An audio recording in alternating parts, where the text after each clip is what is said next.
Social media पर बिना content strategy के ग्रो करना इम्पॉसिबल है। ये तो वही बात होगी कि आपने डिसाइड कर लिया कहाँ जाना है, लेकिन आपने ये डिसाइड नहीं किया कि आपको कैसे जाना है। तो आज की इस वीडियो में आप ये देखोगे कि आप कैसे 7 स्टेप में एक स्ट्रॉन्ग, सबसे स्ट्रॉन्ग जो मैंने अपने लिए बनाई है, सबसे स्ट्रॉन्ग कैसे आप कंटेंट स्ट्रेटजी अपने लिए बना सकते हो केवल इन 7 स्टेप में। तो hello, my name is Jatin Vishwakarma और मैं एक सोशल मीडिया एक्सपर्ट हूँ। मुझे 2 साल का एक्सपीरियंस है और मैं एक as a social media manager freelancer work करता हूँ और सर्विस प्रोवाइड करता हूँ क्लाइंट्स को। तो जो आज का टॉपिक है ये है 7 step to develop content strategy. ये स्टेप है जो मैंने मतलब बहुत सारी रिसर्च करके यूट्यूब से, गूगल से, अलग अलग इंस्टाग्राम पे, मतलब हर हर प्लेटफॉर्म पे देख के मैंने ये देखा है कि ये सारी 7 स्टेप कॉमन है, मतलब कि ये हर जगह अप्लाई हो सकता है। आप चाहे यूट्यूब पर हो, चाहे फेसबुक पर हो, चाहे इंस्टाग्राम पर हो, चाहे लिंक्डइन पर हो, चाहे ट्विटर पर हो, जितने भी सोशल मीडिया प्लेटफॉर्म आप यूज कर सकते हो, तो उन सब में ये 7 स्टेप कॉमन है। आप इन 7 स्टेप से अपनी एक कंटेंट स्ट्रेटेजी बना सकते हो। आप डिपेंड करता है आपके गोल पर, आपका गोल क्या है, आपको फॉलोअर्स बढ़ाने हैं, आपको लीड्स लाने हैं, आपको क्लाइंट चाहिए, तो उसके लिए आपको ये गोल्स अपना डिसाइड करना है। बाकी स्ट्रेटजी डेवलप करने के स्टेप सारे सेम है। तो जो सबसे पहला स्टेप है वो है कंटेंट पिलर। कंटेंट पिलर इसलिए क्योंकि आपको पता होना चाहिए कि आपका निश क्या है। जब तक आपको अपना निश क्लियर नहीं होगा तब तक वो नहीं होगा कि आपको कंटेंट पिलर डिसाइड नहीं होगा। अब मान लीजिए कि आपका निश है कंटेंट राइटिंग, तो आप कंटेंट राइटिंग करते हो और आप कंटेंट राइटिंग के अलावा सब कुछ पोस्ट कर रहे हो, लेकिन कंटेंट राइटिंग पोस्ट नहीं कर रहे हो, तो इससे ये होगा ऑडियंस डिस्ट्रैक्शन होगा। मतलब कि ऑडियंस आप एक डिसाइड नहीं कर पा रहे कौन सी ऑडियंस आपको चाहिए।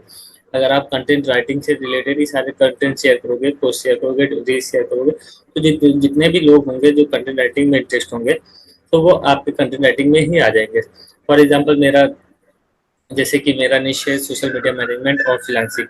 तो जो मेरी मतलब इंस्टाग्राम, फेसबुक, जितने भी जगह पर मैं सोशल मीडिया पर, मैं केवल इन दोनों टॉपिक से ही पोस्ट करता हूँ। Social media management as a tip कुछ शेयर करता हूँ, सब कुछ करता हूँ जिससे क्लाइंट अट्रैक्ट हो। और जो फ्रीलांसिंग है वो एज अ फ्रीलांसर मैं बात कर रहा हूँ, तो मैं अपना एक्सपीरियंस शेयर करता हूँ। तो ये है सबसे कंटेंट पिलर आपको डिसाइड करना होगा। जो भी आपका निशा आप लिख लो, मैक्सिमम एक या दो ही निश होने चाहिए। ज़्यादा मल्टीपल निश हो जाएगा तो लोग कंफ्यूज हो जाएंगे, फिर क्या करना है क्या नहीं होगा, फिर आपको भी कंफ्यूजन होगी। आपको मतलब कंटेंट बहुत सारा चाहिए उसको पोस्ट करने के लिए। तो जो सेकंड स्टेप आता है क्रिएट पर्सोना। अब इसका इम्पोर्टेंस ये है कि जैसे कि आपको अपना आइडियल कस्टमर अवतार पता होना चाहिए। आप सोशल मीडिया पर वर्क कर रहे हो, अगर आपको यही नहीं पता कि आपको क्या एंड रिजल्ट चाहिए, देन आप उसको यूज नहीं, मतलब वो एंडलेस हो जाएगा, मतलब वो लूप हो जाएगा, एक लूप में फंस जाओगे कि आपको मतलब क्या चाहिए क्या नहीं चाहिए। तो जब आप एक पर्सोना बनाते हो, एक आइडियल का, आइडियल कस्टमर अवतार हो सकता है या क्लाइंट हो सकते हैं या कस्टमर जो भी हो, तो जब आप उसको क्रिएट करोगे तो आपको एक आइडिया मिल जाएगा कि आपको क्या किस टाइप का कंटेंट पोस्ट करना है। आपने कंटेंट पिलर डिसाइड कर लिया, अब कंटेंट पिलर से रिलेटेड ही जो आपका मतलब पर्सोना होगा, वो उससे आपको आइडिया मिल जाएगा कि किस टाइप का आपको कंटेंट पोस्ट करना चाहिए। अब आपको कैसे क्रिएट करना है अवतार को। तो सबसे पहले आप कोई भी एक पर्सन मान लेना है कि कोई भी है, जैसे कि हम ही है, जतिन है। सो जो मेरा एज है वो एज 21 है, जेंडर मेल है, मेटल अभी हुई नहीं है, और बाकी ये सारी चीज़ें मेरा एक बेसिक हो गया। फिर अब हमको फ्रीलांसिंग है, फ्रीलांसिंग में हमको गोल्स वैल्यूज हमको डिसाइड करनी है। सबसे पहले गोल्स, गोल्स हमारा क्या है, हमारा मतलब कि अपना एक ग्रो करना। तो ये गोल्स हो गए। अब वैल्यूज हो गया, वैल्यूज मतलब आप कैसा उनको गोल्स को हेल्प करोगे फ्रॉम पॉइंट ए से लेके पॉइंट जेड तक पहुंचाने। आपका कंटेंट अगर ए से लेके सी तक उनकी हेल्प कर रहा है, देन वो सी टू लेके जेड तक अगर आप पेड भी दोगे तो वो डेफिनेटली लेंगे। तो आपको यही डिफाइन करना हो कि आपका वैल्यू बहुत ही स्ट्रांग होना चाहिए। और चैलेंजेस क्या है, पेन पॉइंट्स हैं, जब आप चैलेंजेस को डिसाइड, पेन पॉइंट डिसाइड करोगे तो उससे कंटेंट स्ट्रेटजी स्ट्रांग बनेगी। जैसे कि मान लो कि फ्रीलांसिंग में अगर कोई कर रहा है, उसको मतलब क्लाइंट की, मतलब क्लाइंट मिलने में प्रॉब्लम होगी, एंड आपने पोस्ट किया how to get client from Facebook post, Facebook group या फेसबुक पोस्ट, तो वो आपके पोस्ट को जरूर पूरा रीड करेगा। एंड आपने लास्ट में सीढ़ियाँ दे दिया कि अगर आपको हेल्प चाहिए तो आप मुझे डीएम करो, देन वो आपको डीएम करेगा। तो यही होता है कि एक गोल होता है, कंटेंट स्ट्रेटजी होती है कि जिससे जो आपका एंड रिजल्ट चाहिए वो आपको आपके कंटेंट से थ्रू रिजल्ट दिखता है। फिर उसके बाद आता है कि objection and role in purchase process, मतलब कि जो आपका जैसे कि आपका कोर्स है, कोई भी सोल्यूशन है, जो जो पेड सोल्यूशन है, उसमें लोगों को ऑब्जेक्शन कौन कौन से आ सकते हैं, उनको कौन कौन सा रोल उनका पर्पस होता है, प्रोसेस होगा। और जो सोर्सेस ऑफ इंफॉर्मेशन, जैसे कि बुक्स हो गए, मैगजीन हो गए, ब्लॉग हो गया, वेबसाइट हो गया, कॉन्फ्रेंसेस हो गया जी, गुरुज हो गया, तो ये सब आपको एक अवतार बनाना होगा। आप ज़्यादा डीपली भी नहीं बना सकते, मतलब ज़्यादा डीपली मत बनाना और ज़्यादा लाइट नहीं बनाना। इतना ले लेना कि जैसे कि चैलेंजेस और पेन पॉइंट्स ये मेन चीज़ है, इससे बहुत ही स्ट्रांग आपका तो मतलब कंटेंट स्ट्रेटजी बन जाती है। जब आपकी कंटेंट स्ट्रेटजी मतलब ये आइडियल कस्टमर अवतार बन जाए, फिर जो उसका नेक्स्ट प्रोसेस आता है आपका, वो है कंटेंट रिसर्च। अब आपने डिसाइड कर लिया चैलेंजेस और पेन पॉइंट, ये दो मेन टॉपिक ले लिया कि हमारे आइडियल कस्टमर को कौन कौन सी मतलब ज़्यादा चैलेंजेस आती हैं, और जो उनको कौन कौन से पेन पॉइंट है। अब आपको वो कंटेंट रिसर्च करना है। अब आपको कंटेंट रिसर्च कहाँ करोगे? तो जैसे कि सबसे पहला आप अपना स्किल, क्योंकि आपका निश है तो आपके पास स्किल या एक्सपीरियंस भी होगा। अगर आप बिल्कुल बिगनर हो, देन उसके लिए आप टूल्स यूज कर सकते हो, जैसे कि पिंटरेस्ट हो गया, कोरा हो गया, इंस्टा पब्लिक हो गया। ये सब वेबसाइट है, ये सब वेबसाइट आप गूगल पर सर्च करोगे, ये मिल जाएंगे। तो आप इन टूल की हेल्प से मतलब कंटेंट रिसर्च कर सकते हो। और ज़्यादा चाहिए तो आप इंस्टाग्राम हो गया, फेसबुक हो गया, उसमें हैशटैग जाकर यूज कर सकते हो। वहाँ पे वो कंटेंट जो टॉप पोस्ट है वहाँ से आप इंस्पिरेशन ले सकते हो। कॉपी मत करना, अगर कॉपी कर रहे हो तो आप उनको क्रेडिट भी जरूर देना, वरना कोई बेनिफिट नहीं है उनका कंटेंट कॉपी करने का। तो जब आप ये करोगे, फिर उसके बाद आता है keep an I on competitor. मतलब आप ये देखो कि आपके कंपटीटर्स क्या कर रहे हैं उसी निश में। और जो सबसे लास्ट में है मेंटोर, जैसे कि आप फ्रीलांसिंग कर रहे हो, जो फ्रीलांसिंग में आपसे एक्सपर्ट लोग हैं, आप उनसे सीख सकते हो, उनसे मतलब एक्सपीरियंस ले सकते हो, उनका मतलब जो कंटेंट उनसे रिसर्च कर सकते हो कि वो कैसे शेयर कर रहे हैं, क्या रिजल्ट आ रहे क्या नहीं आ रहे, वो सब आप उनका एक रिसर्च कर सकते हो, एक केस स्टडी बना सकते हो जिसे आप शेयर कर सकते हो। फिर उसके बाद जो पॉइंट आता है कंटेंट एनालिसिस।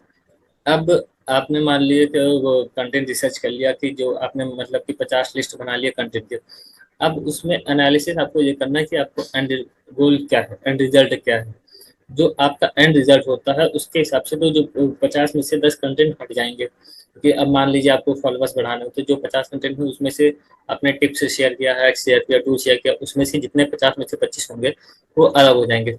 तो आपको एनालिसिस करना है कि आपका जो एंड रिजल्ट है और उससे जो आपने कंटेंट रिसर्च किया है वो दोनों उसमें से मैच करने चाहिए। अब कंटेंट एनालिसिस करने के लिए आप जैसे कि 16 पेन पॉइंट है आइडियल कस्टमर अटैक, तो आपने मतलब कि 25 पॉइंट निकाल लिए जिसमें मतलब आप कंटेंट आपके मतलब आइडियल कस्टमर अटैक के पेन पॉइंट को सॉल्व कर रहे हैं। और फिर आप जो दूसरा तरीका है वो आप उनको एक पॉइंट से जेड तक यूज कर सकते हो, जैसे कि उनको मतलब पहुंचा सकते हो।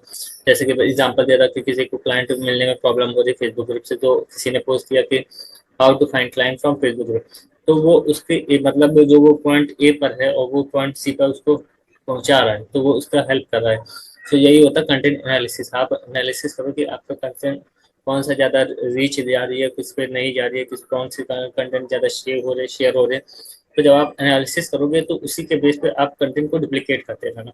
मतलब कि आपने 10 में से 5 पोस्ट शेयर किया टिप्स वाले पे, 5 पोस्ट किया किसी और टॉपिक पर, तो जो टिप्स वाले वो सेव हो रहे ज़्यादा और वो वाले नहीं हो रहे, तो आप फिर जो टिप्स वाले कंटेंट है उसको डुप्लीकेट कर दीजिए। मतलब कि 5 की जगह अगली बार जब करना तो 10 करना।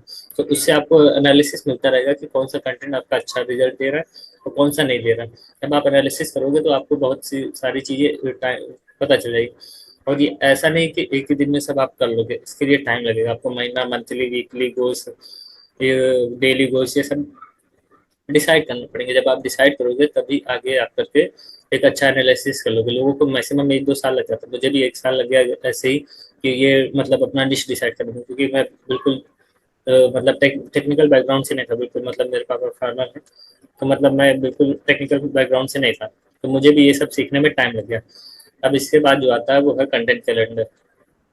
कंटेंट कैलेंडर बनाने के लिए मैंने ये एग्जांपल दे दिया, जैसे कि मेरा 40 डेज का कंटेंट कैलेंडर क्या होता है। मतलब मैं 40 दिन में 20 रील्स या शॉर्ट अपलोड करता हूँ, और 10 कैराउजल पोस्ट होती है, और 10 उसमें से 10 सिंगल पोस्ट होती है, उसमें से कोई इन्फोग्राफिक्स होती है, कोई थॉट्स होती है। तो अभी इन्फोग्राफिक्स मैंने स्टार्ट किया और थॉट्स पोस्ट करता हूँ।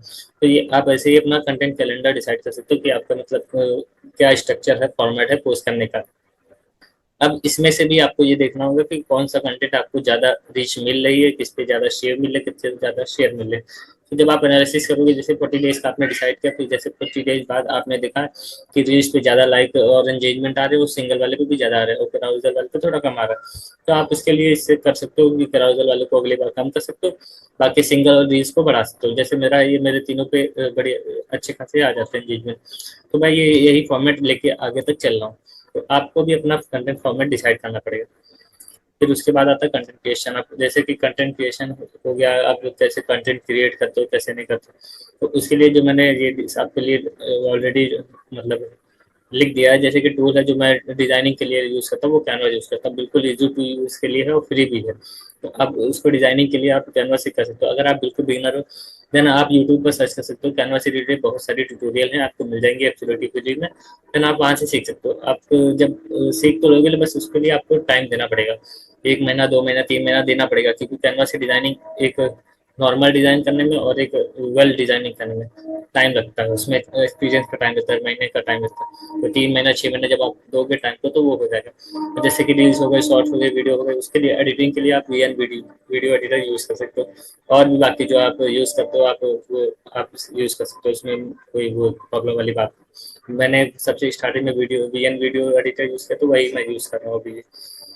फिर उसके बाद आता है कंटेंट शेड्यूल। अब आपने मतलब अपना पूरा सब कुछ कंटेंट स्ट्रक्चर डिसाइड कर लिया।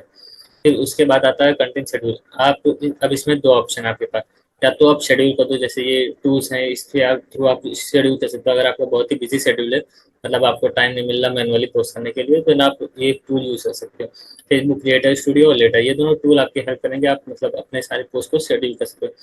और दूसरा तरीका है मैनुअली पोस्ट करना, कि अब आपको मान लो कि आप मतलब एंगेजमेंट का ध्यान रखते हो, देन उसके लिए आप मैनुअली पोस्ट करो तो एंगेजमेंट भी आपको देखना पड़ता है। फेसबुक क्रिएट तो शेड्यूल करने में ये प्रॉब्लम आती है कि जैसे कि मान लिया आपने शेड्यूल कर दिया, फिर उसके बाद वो आप भूल गए एंगेजमेंट करना, तो इसके लिए आप मेरे हिसाब से जो सबसे बढ़िया ऑप्शन है मैनुअली पोस्ट करना। अगर आपके पास टाइम नहीं है मैनुअली पोस्ट करने का, देन आप टूल्स यूज कर सकते हो।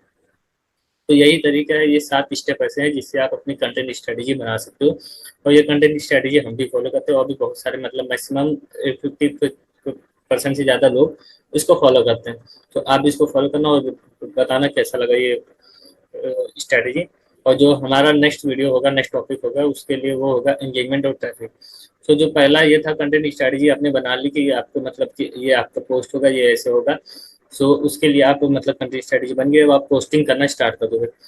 पोस्ट करना ही काफ़ी नहीं होता, उसके ऊपर एंगेजमेंट लाना, ट्रैफिक लाना भी होता है। आपने मतलब बहुत बढ़िया 6 महीने लगाए, उसमें टाइमिंग बढ़िया दी, बढ़िया ग्राफिक्स बनाए, बढ़िया पोस्ट लिखा, बढ़िया कमेंट किया, बढ़िया कैप्शन लिखा, तो उतना ही कर देना वो काफ़ी नहीं होता है। कंपटीशन बहुत ज़्यादा बढ़ गया है फिर भी। तो उसके लिए आपके पोस्ट पर लाइक आना, कमेंट आना, वो भी बहुत ही मोस्ट इंपॉर्टेंट चीज़ है। तो अगली बार ये जो टॉपिक होगा वो यही होगा, एंगेजमेंट और ट्रैफिक आपने कैसे पोस्ट पर ला सकते हो। तो वीडियो कैसी लगी कमेंट करके जरूर बताना। और बाकी इस सीरीज ऑलरेडी अपलोड है यूट्यूब चैनल पर, आप उसको भी देख लेना इस वीडियो को देखने से पहले। Thank you.